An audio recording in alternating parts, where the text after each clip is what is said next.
I don't think the hard body can move on unless you blind. Looks okay from here, but Yeah, I gotta go dock with.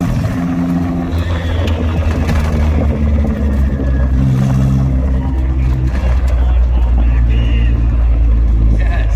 He wants a chance to win, man. I get it. I get it. The zr1 bought that kid.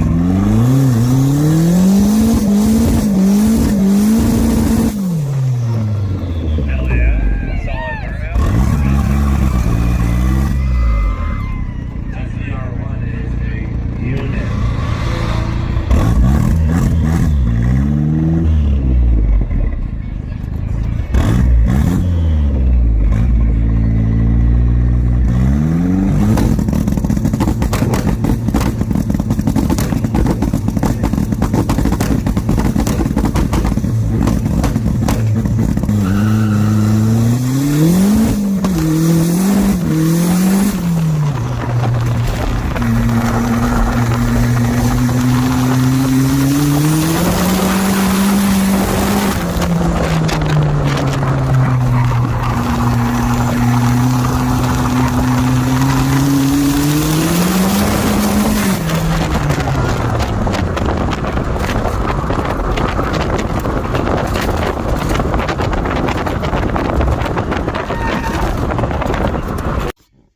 what's up everybody? I decided to make this quick video to talk about what happened on the track that day.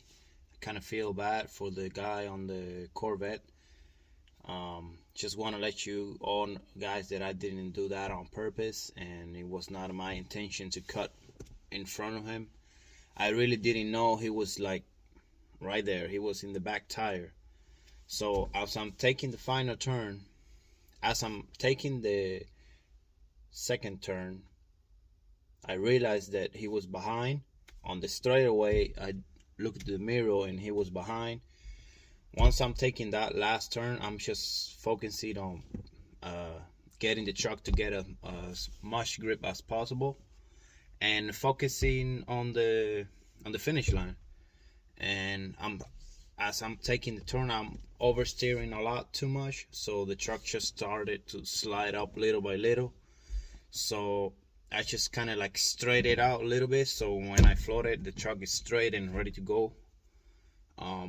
But I really didn't know he was like right there. He was in my back tire. I didn't realize that until I watched some replays and how bad it looks from the outside, like the people. I can imagine everybody said like I just cut in front of him because, you know, I didn't want to lose. No, that's not the case. Obviously nobody wants to lose, especially when there's some little bit of money involved, you know what I mean. So with that being said, the truck obviously is a street legal vehicle. I use it once in a while to go to work, sometimes to cruise around on the weekends. I race it a lot, drag race it, try to drift it a couple times, spectator drags all the time since the beginning. I never had a situation like this, and that's why I decided to make this quick video, just to apologize to the Corvette guy. I did not do it on purpose. I did talk with him over there on the pits area, and I apologized to him and, you know, explain him. I even showed him the inside video that I really didn't do it on purpose. The truck still needs some work.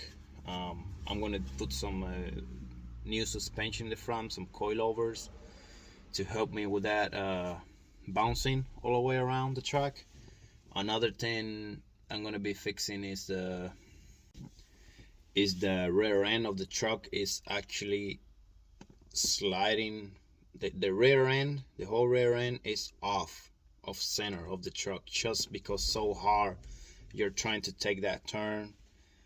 And I got some R888 R255 wide. They're pretty good tires. There's no other tire that performs better than that on this truck. And even if you're looking at the videos and you see I'm sliding all over the place, that's as best I could get this truck. knowing that it has a welded diff on the back, so that makes it extremely hard to control. But I'll be doing some upgrades. Oh, and a bucket seat. I really need a bucket seat with some harnesses, because I was struggling to stay on the seat. So that's another thing I'm going to be working on. And now that this happened, I take that in mind, and I should try to drive a little bit more stable, you know, more conservative. I'm not really good with English, so hopefully you guys understand what I'm saying. And that's pretty much it.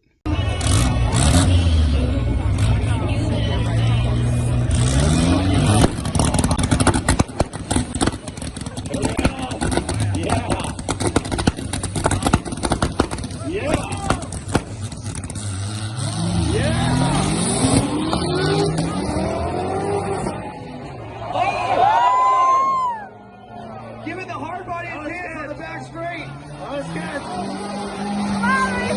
Oh no. What's gonna happen? Oh, the C7's gonna edge him out.